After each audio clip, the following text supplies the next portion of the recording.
ternyata ngonten bertahun-tahun nggak bikin kita pede 100%. Contohnya siapa? Aku. Oke, jangan ibaratnya kita bahas kayak gini ya, disclaimer dulu. Kita lihat aku lihat kejadian kemarin tentang Kak ini gitu kan ya, dia dihujat karena kesalahannya Yeping di-treat, oke, itu aja, aku susah gitu.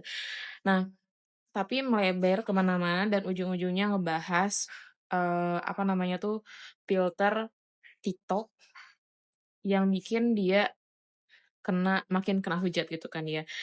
Nah, di situ mulai masuk ke ranah personal, terus kayak fisik, terus kayak banyak hal lah. Alasannya kayak gini, karena dia tuh coaching personal branding gitu kan ya. Padahal dalam prosesnya, aku pernah dengar konten dia, even even aku masih menggunakan filter. Waktu itu dia ada bilang kayak gitu dan aku masih ingat dan, jujur menurut aku sebenarnya itu nggak apa-apa, aman-aman aja. Toh banyak kok artis-artis, banyak kok yang influencer, mereka tuh pakai make up, terus mereka ibaratnya, foto-fotonya diedit, terus dicerahin gitu kan ya, pori-porinya ibaratnya diedit kayak gitu, pakai make up. Menurut aku itu kan untuk membantu apa namanya, kepercayaan diri ya.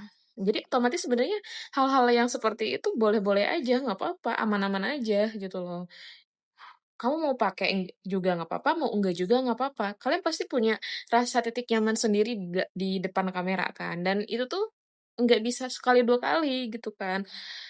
Dan menurut aku itu wajar, kenapa harus sampai dihujat? Apakah karena kesalahannya? Oke, mungkin di sini kita harus membedakan, eee, sebagai orang Indonesia, kita harus bisa membedakan mana yang pantas ditiru, mana yang enggak gitu loh. Jadi jangan sampai kita karena orang lain ikutan hujat, kita hujat, terus karena orang lain ikutan benci, kita juga ikut benci. Padahal di situ kita nggak tahu konteksnya seperti apa, permasalahannya seperti apa, dan kita tidak tahu apa yang sebenarnya terjadi gitu loh.